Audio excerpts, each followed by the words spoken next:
Jesus is. He's so effective that the whole purpose of this story, right before Holy Week, is to say, how far is Jesus effective? About not only our pain and our suffering, and us facing death, but about us facing eternity without Him. How deeply moved and indignant is He against sin? He's so indignant. He cares so much for His children that His Father has given Him, that He will go and die for them. He's on His way to Jerusalem. He's on His way to Holy Week, as we are. To do what? To not just weep, but to shed His own blood. To deal with death. To deal with our sin, our suffering, our misery. That's how deeply moved He is. But secondly and finally, the last lesson about Jesus' suffering, He's going to end the suffering. He's going to end our suffering. Verses 38 through 44 that give you the rest of the story. He gets to the tomb. He's still deeply moved again. Jesus said, "Take away the stone." Martha, the sister of the dead, said to Him, "Lord, by this time there'll be an odor. It's been 4 days." Jesus said to her, "Did I not tell you that if you believed, you would see the glory of God?" So they took away the stone. And Jesus lifted up His eyes and said, "Father, I thank You that You have heard me. I knew that You always hear me. But I said this on account of the people standing around, that they may believe You sent Me." He said these things. He cried out with a loud voice, "Lazarus, come out." The man who had died came out, his hands and feet bound with linen strips, his face wrapped with a cloth. Jesus said to them, "Unbind him, let him go."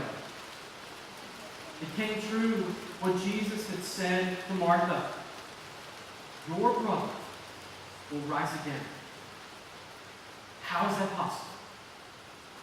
Because Jesus Christ was risen again on the 3rd day. He is the one who can face death. He is the one who can fix it. He can fix death. He can reign over death. He can reign over everything. His victory over death is victory over sin and suffering and everything. Philippians 3:21, Paul says it like this: "Who will transform our lowly body to be like His glorious body." This is a picture of eternity, where Lazarus, he doesn't have a soul that comes out of the tomb. He walks out physically. This is showing us restoration of all creation. This is the gospel. The whole message. To the whole person. Sins forgiven. But as far as the curse is found, even in creation, Jesus says, "I will raise my brother from the dead." Not just pay for his sins on the cross, but I will raise myself. My Father will raise me from the dead. As a foretaste of our life together in eternity. That when we read this story, we can look at those words given to these sisters. Say, "Your brother will rise again." We could say, "My brother or sister who we have buried will rise again." The suffering that I am enduring right now has an end date on it. The joy and the hope of the resurrection will never end. We will be able to see our loved ones in Christ again, talk to them, touch them, even the Lord Jesus Himself. This is a picture of our glorious future. What does this mean for us? What does all this mean for us? We will be a grieving community. We're not there yet. Jesus has not come back yet. So rather than ignore issues and wish they didn't exist, we'll be like the Son of God and grieve. Death is wrong. Suffering, sin is wrong. We will grieve. Not afraid of emotions. We grieve. We grieve when their marriage or or parenting struggles. We grieve with community issues. We grieve at dying school districts. We grieve at children who get left behind. We grieve unemployment. But this grief can be mixed with the righteous anger. So both 1 and 2, these two things mean that we are moved and affected by other people. We're affected by the stuff around us. We don't ignore it. 3, we will have a hope in the midst of grief and anger because Christ gives us a resurrection, not consolation. Read with hope, Paul says, 1 Corinthians. Read with hope. We might even be moved to holistic action the way Jesus was with his friend Lazarus.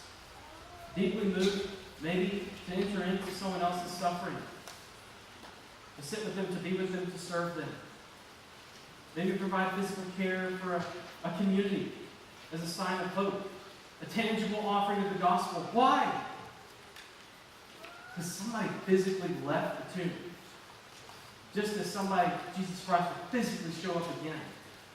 So what? We might physically show up here. Not just on Sunday, but to those whom we have been placed amongst the rest of the week. Fifthly, we no longer live in fear. We don't sit waiting to die or wishing that things were different.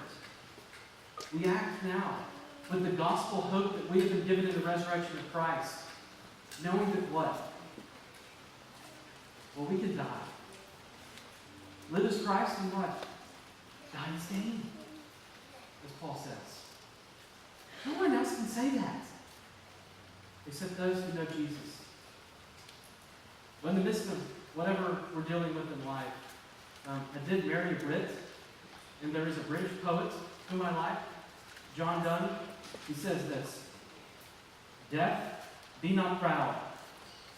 Though some have called thee mighty and dreadful, but thou art not so.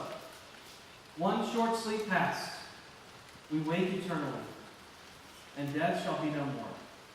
Death, thou shalt die, because he was risen from the grave, as we will be also." Let us go out from this place with an embodied resurrection.